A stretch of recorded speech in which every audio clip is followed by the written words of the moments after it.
Good morning. Welcome to day 2. Look at that little indent on my forehead from my headlamp. Very cool. So it's almost 6 a.m. I've been up for a couple of hours. Definitely feel refreshed. Definitely have some sore spots. Uh, um, Not sure exactly when it gets light out, but I'm going to start packing up. I've indulged in a third cup of coffee. Everything I normally would do at the end of the day, like editing videos and all that, was done this morning. Of course, the big thing is always to know where the next water sources are, so I've kind of got a feel for that. May have to carry some water for a bit. Uh, about halfway through is the next official water cache, and depending on the time I get there and how I feel, we'll see. From where I'm camped right now, there's a great water source about 22 miles away. That is a stretch, but if I could make it there, that would be awesome. That would just mean I'd have to carry less water, but it's really hard to know because I could feel great the first half of the day, and then once that sun comes out and things start getting slower. So I'm probably going to bring some extra water with me from the water cache at about, I think it's 11 or 12 miles from here, and then see how it goes. Yeah, that's about it. We'll see you once it gets light out. All right, so camp is broken down. It's about 6:30. Just gonna finish these last few sips of coffee, brush my teeth, and start moving, but getting treated to some really nice views.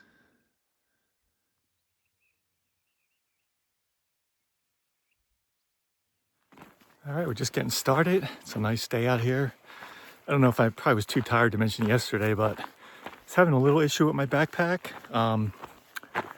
Both of my buckles had snapped off a year ago, and I just got the, instead of getting the factory Osprey buckles, I think I sent them a request and they just never sent replacements. So I got those Sea the Summit replacement buckles, which are fine, but they're just not as grippy. So my straps kept sliding constantly. Very annoying. So I just ended up taping some Gorilla Tape. I don't know if you can see that. Yeah, that seems to be doing the trick, holding the straps in place, which makes a huge difference instead of me having to adjust my pack every 30 steps. So you just learn to make fixes out here. So maybe I'll see if I can get the actual Osprey buckles, or I'll just keep this. This seems to be working just fine. So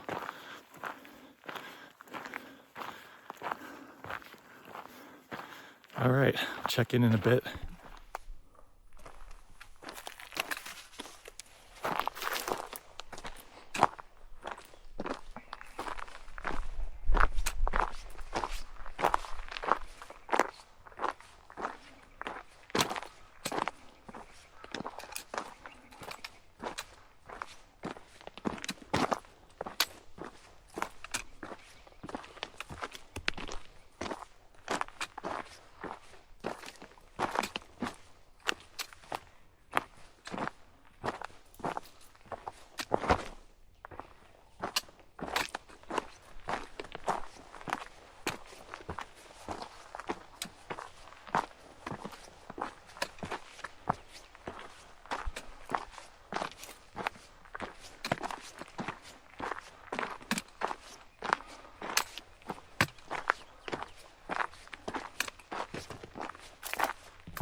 All right, so about an hour into the hike today, I just checked my thermometer and it says 59.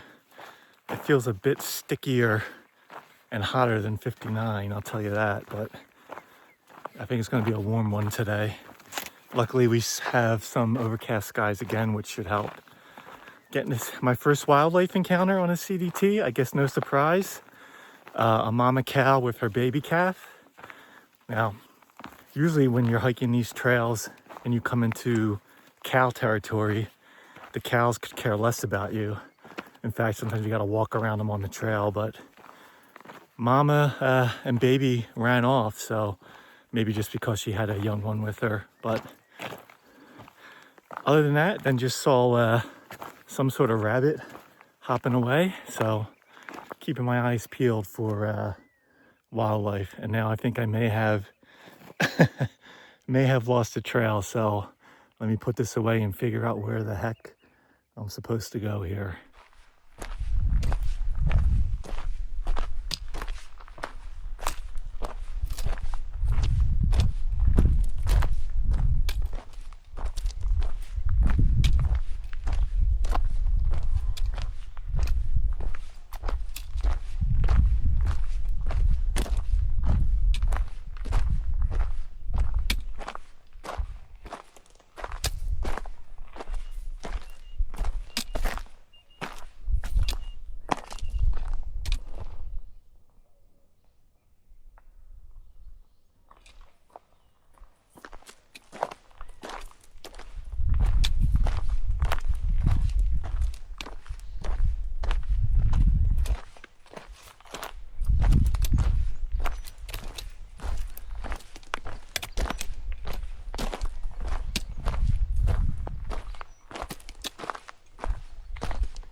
All right, just took my first real break, and then frustratingly I've had to like stop a couple times. There's like something poking through my foot, like a very tiny, almost like a cactus needle, and I've taken off my shoe twice and checked the sock and pulled out the insole, and the damn thing is still there. I don't know what is going on, but I gotta figure it out. It must be so tiny.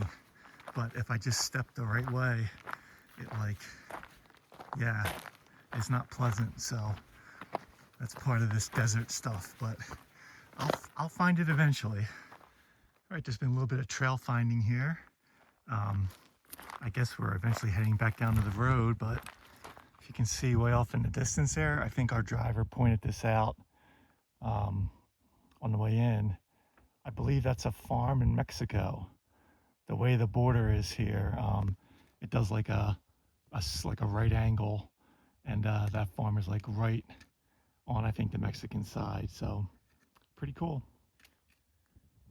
And I guess once they're finished the wall, won't be able to see that farm anymore.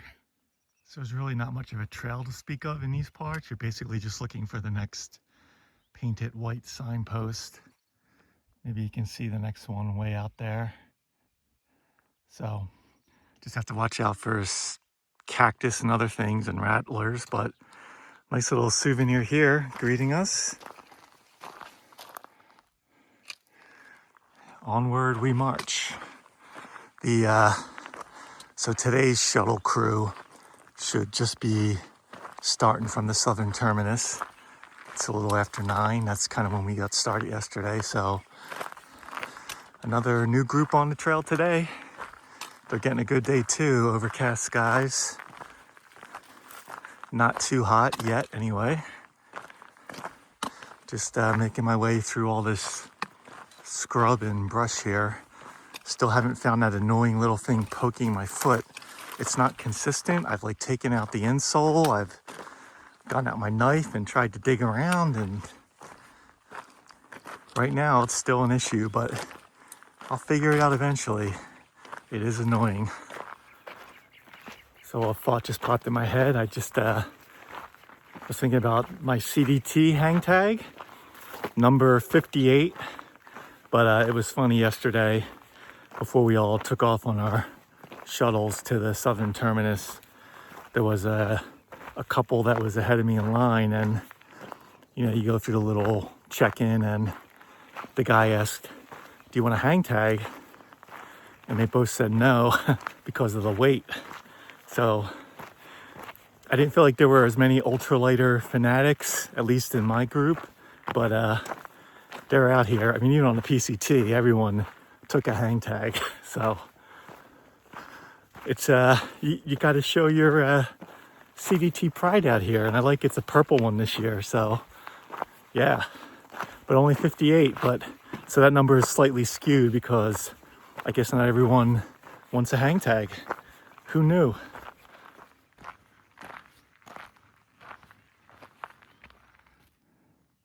We're having a stare down. Oh, there's a little baby calf. See that? Very cute. All right, we'll let mama and baby be. Okay, so I've been like all morning have been having desert torture session. I literally took off my trail runners 6 to 8 times in total, trying to find what was poking me. I took out my insoles, like went all through my socks, like what is going on? So I stopped again because it was still getting me. And the bottom of my shoe here, there was like, it looked like a little rock sticking in. I tried to get the rock out and the rock turned into this. So this thing has been jabbing me off and on. That's probably my blood on there for all morning for 3-4 hours. I think I finally found it, but yeah, this is desert living for you, right? Look at that. I don't think you can see it. It's not focusing, but trust me, it hurt like hell. Look at that. Ouch. Poking through my foot every like, it was totally random when it would come through though. I was trying to figure out how am I stepping on my foot that this is happening.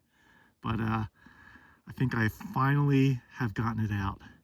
Man, my feet are suffering enough with blisters. I don't need extra suffering. So I'm very happy that that's been solved.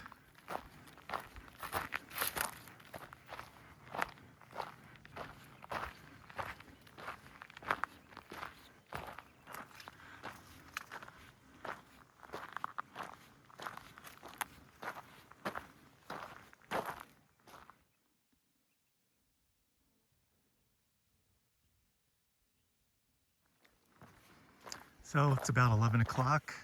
Just took a quick little break, but it's about 2.5 miles to the next water cache. So I'll take a longer break there, do some electrolytes, the whole 9 yards. And I'll probably have to load up on enough water there for my camp spot tonight, wherever that may be. Yeah, I just, one of the things I wanted to do on this through hike was I wanted to listen to the whole Wheel of Time book series. So I just started at book 1. Yeah, so I just got to get it done before the through hike. So I've got plenty of time.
It's just shy of noon, and we're coming up to the second water cache that's provided by the CDTC. So I'm gonna take a nice long break here, and then we cross the highway and keep going. But yeah, you can see coming up. We made it to the cache, loaded up on water, having some Gatorade, filled out the log. First person for today, April 11th. So gonna hang here for a little bit, but then keep on moving. Right now it's pretty comfortable considering it's like it's noon, so this is when it usually starts to get pretty oppressive, but right now it's good. Nice little breeze. All right, just loaded up with water. We're hitting the highway here, and I actually loaded up water to have enough for camp tonight. The next good water source is like 12 miles away, and it's just no way I think that's happening. If I do another 16-mile day, I'll be happy. Okay, it's a little after 1. There's not really a trail, but you can see the signage all the way back there. Nice mountain range in the background. Just follow the signs.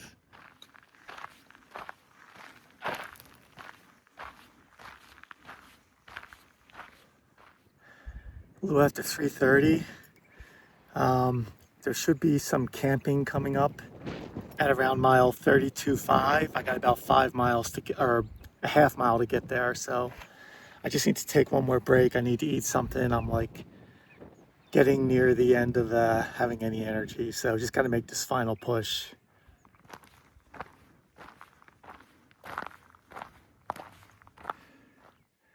I have found home for the night at about 4,900 feet. It's 4:30. I'm pretty much, it's a good place to stop, the height of land here. Just gonna rest in my Crazy Creek chair for a little bit and then get motivated to set camp up. Good day. I'm at just over 32.5 miles total. So I was able to do 16 miles today, which is good. I'm happy with that. One of the guys who was on my shuttle yesterday caught up to me at the second water cache, and we chatted for a bit. He's basically just, he was only like a mile behind me when we started this morning. And he was thinking of going to the next water cache, which is still quite a ways away, which is why I've been lugging 7 liters of water this whole time. But so I'll be curious to see if he passes by, or maybe he changed his mind and got water himself. It's a long haul from that water cache to the next water source. So, but I'm in a pretty sweet spot here. I don't anticipate having any neighbors. There was a wash I just passed where you could set up camp. I imagine anyone coming by would be more inclined to take that spot. So that's the update, and we'll check in a bit. Man, look at the sky. How pretty. All right, we're wrapping up for the day. Had an appetite. Having actually a little decaf coffee. There's a nice cool breeze coming through. There are a fair amount of clouds up there, the gray ones, so I'm debating whether I should probably do the wise thing and put my rain fly up just in case. So debating that. I'd prefer not to, but there's a lot of gray clouds up there. I don't have any cell service, so I can't really check to see what the weather forecast is, but I'm probably going to put it on just to be safe. See you in the morning.